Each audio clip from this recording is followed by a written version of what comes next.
Стабилно изголемено мнозинство кое ќе работи на решенија за предизвиците, како што се почетокот на преговорите за членство во ЕУ и решавање на проблемот со Бугарија, е пораката која ја упати премиерот Заев до Европската унија и Бугарија. Според Заев, до средината на јануари Македонија има можност да ги почне преговорите со ЕУ, но доколку тоа не се случи до тогаш, тешко дека би се случило во текот на 2022 година. Мал е периодот да се најде на прозорец на решение помеѓу Северна Македонија и Бугарија. И секој пат тоа сум го гледал низ позитивната призма, затоа што воопшто и во политика, и во мојата партија, и во владата сум заради граѓаните и државата. И во едни такви околности, навистина ќе направам се, за да се изнајде ова решение со Бугарија. Ако не се најде сега, не верувам дека во 2022 ќе се најде. Треба да им е јасно и на Бугарија и на Европа дека во најмала рака неизвестноста после мене е поприсутна.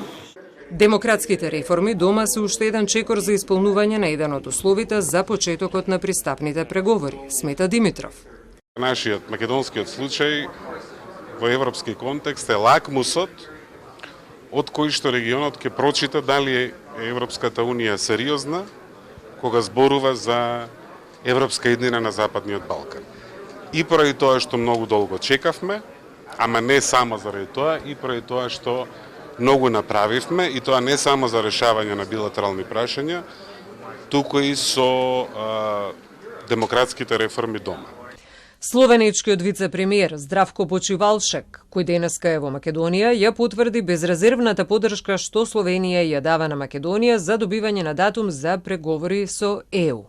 На самитот на ЕУ кој се одржа во Брдо успеавме проширувањето на ЕУ да влезе во декларација. Словенечките барања беа да се внесат и конкретни датуми. Ќе направиме се, уште во текот на словенечкото претседателство се решат проблемите, но се надеваме дека ќе најдете решение со соседите. Словенија безрезервно ја поддржува Република Северна Македонија за почеток на преговори со ЕУ.